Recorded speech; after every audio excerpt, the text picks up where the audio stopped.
If you're going to say no to a narcissist, make sure that you do it right.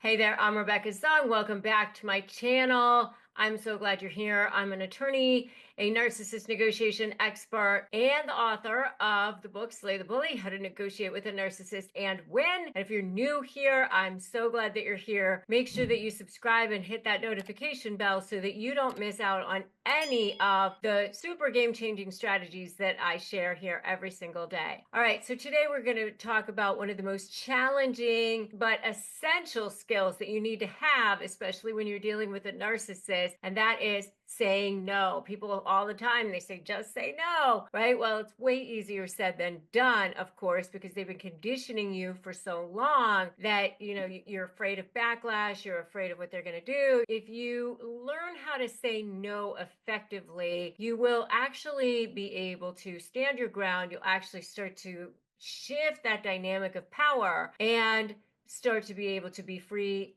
You're no longer giving them narcissistic supply, but most importantly, you gain authentic power. You stay grounded. When the wind blows, you're still strong.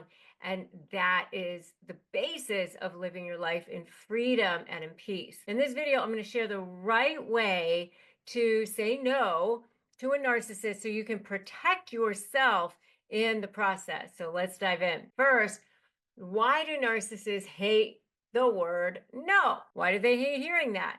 Even though they say no all the time, by the way, it's not a two-way street. But to them, it's not just a rejection. It's a loss of their drug supply. They're addicts to needing supply, and you are the drug. It's a challenge to that. It's a challenge to control, to their ego.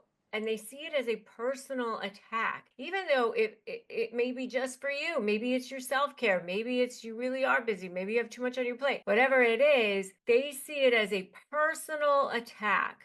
And if you're not for a narcissist, then you're against a narcissist, and then you become public enemy number one. If it's a simple boundary, a decision, whatever it is, they see that as a personal attack. They react angrily to the word no. Hearing no forces them to confront the fact that they can't control you anymore, which is a direct blow to their fragile self-image. That's why they often react with anger, manipulation, guilt tripping, a tantrum when you say no. And understanding this can help you stay calm and focused when it comes time to stand your ground. So, and eventually, just like a child who's having a tantrum, they will give up. Now, let's get into the right way to say no. Here are 5 tips to help you do it effectively. Number 1, keep it short and simple. When you say no to a narcissist, you want to not give them what I call jade. No justifying, arguing, defending, or explaining. Don't ever do that. You don't get into this. You do what I also call the middle finger approach, right? When they send you this huge long wall of text, those huge long emails, you just write back with as little as possible. And the reason why this terminology came into place is because I used to know a lawyer back in the day when letterhead was like $3 a piece and people always sent letters back and forth. It wasn't all so much email. This guy, this other attorney used to write back, "Dear attorney so-and-so, no, period. Very truly yours," and then he would sign his name. And that would be the entire letter. No is a complete sentence. You don't need to get into justifying yourself. You don't need to get into explaining yourself or defending. You don't want to argue. So keep it short, keep it simple. Avoid all of the fluff, gives them an opportunity to argue back, drags you in. You're dragged in, pulled in, sucked into the vortex of toxic craziness. So instead of saying, "I can't do that right now, I have too much going on, you know that I do, you know that I care," just simply, "I'm not available at that time." And that's all you need to say. Less is more when it comes to dealing with a narcissist. The less you explain, the less ammunition that you're going to end up giving them. And then they'll twist your words, push back. it becomes a thing. And you're never going to convince them of anything anyway, as you know. So the next one is staying calm and neutral. Narcissists thrive on that emotional reaction. So if you're just like that gray rock, just boring gray, you don't show anger, you don't show frustration. Gray rock, calm, neutral, steady voice, even tone, stick to your boundary without letting them provoke you. You can go scream and cry later.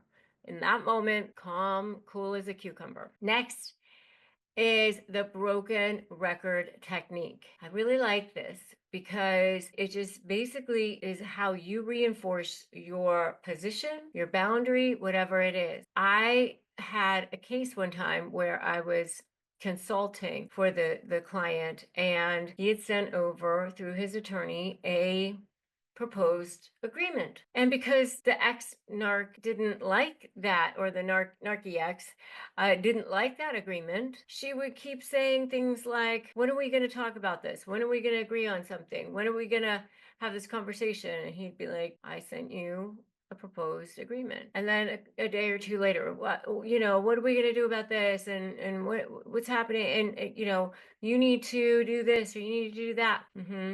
I sent you my agreement. That's it. That's the proposal. If a narcissist keeps saying, you're being unreasonable, you say, I've made my decision. Oh, you're going to regret this. I understand that that's what you think. I've made my decision. So you just stick with that. Consistency is key here. The more you stick to your boundary, the less power they're going to have to manipulate you. Fed up with narcissists walking all over you? Sick of everyone believing their lies while you're paying through the nose in attorney's fees? What if you could hold all the cards for a change? Hey, I'm Rebecca Zung. I'm a top 1% trial attorney, a USA Today bestselling author, and I've spent my entire career helping people slay narcissists in negotiations, most recently through my proven slay method. What if your suffering could become your superpower? Imagine turning all that pain into power, not just for you, but for others too. This is your chance to take back control. You can finally win. Become a high conflict negotiation certified coach. Help others while transforming your own life, and do good for the world. This is your chance. Go to RebeccaZung.com/apply, and I'll show you how to turn the tables for good starting today. The next thing is, don't apologize. Don't apologize for saying no. Don't apologize for things that you're not sorry about, right? I mean, don't say, I'm sorry, I can't make it. I'm sorry, I can't do that for you. I feel terrible. No, then that makes it seem like your no is negotiable. Instead, state your no confidently without apology. If any of you guys have been dealing with this, make sure to drop a comment below. Just just say no. Just say no in the comments below. All right. And if you need phrases for disarming narcissists, you can get them for free at disarmthenarc.com. Disarmthenarc.com. Anticipate pushback and stay firm. So you know that they're going to try to push back. Just expect it. Expect that they're going to be a narcissist. Expect that that's how it's going to be. Don't be shocked when they act like themselves. You say, oh, okay, there they are, being their narky self. But you stay firm. It's sort of like if a toddler's having a tantrum on the floor, you don't feel like you need to get down on the floor and scream and cry and kick with them. You just, oh, okay, you done yet? All right, well, when you're done, sounds good. Expect pushback and prepare yourself to stay firm. Don't fall for the guilt tripping, the anger, the resentment, the tears, the tantrums. That's just a way of testing your boundary. Remember, their reaction is not your responsibility. Everybody's triggers are their own responsibility. Your job is to protect your peace. That's not negotiable. Practice self-care after the interaction. Go sage yourself if you need to. Go sit in an infrared sauna, or go for a run, or go to yoga, or whatever. But whatever you need to do to get your energy levels back up, especially because it can be very draining to deal with them. So if you guys have struggled with saying no to a narcissist, let us know in the comments below. I'd love to hear your experiences. It also helps to promote this community as far as helping each other, which is what it's really all about. Remember, it's not about you when they behave the way that they do, but it is about you to protect yourself and to protect your peace and protect your energy. Practice self-validation. You don't need their approval. You don't need their agreement to stick to your boundary. You can just do it. Stay consistent. The more consistent you are, the less power they're going to have over you, and know when to walk away. If the conversation becomes toxic or abusive, don't hesitate to end it.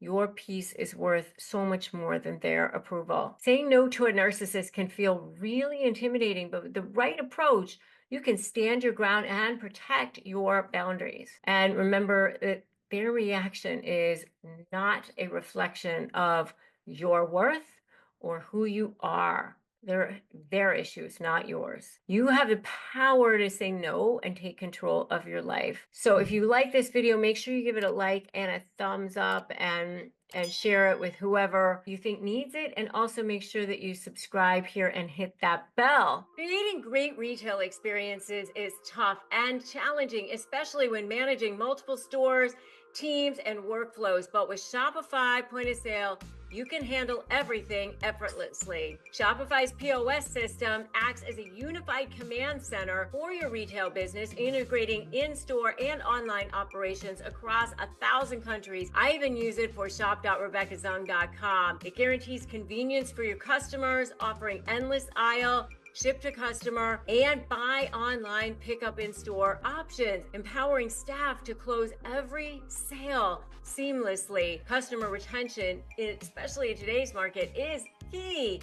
With Shopify POS, you offer personalized shopping experiences, leverage first-party data, and make sure that you end up with the competitive marketing edge. It's effective too. Businesses using Shopify POS see a 22% better total cost of ownership and an average of 8.9% sales uplift based on an EY report. Want more? Check out shopify.com/negotiate, all lowercase, and learn how to create the best retail experiences for your customer without complexity. Shopify.com/negotiate. And the next step, the next video to watch is 5 mistakes keeping you stuck in losing battles with narcissists. It's full of insights to help you break free. I'm Rebecca Zung, and I will see you in that next video. Remember, today's a great day to start negotiating your best life.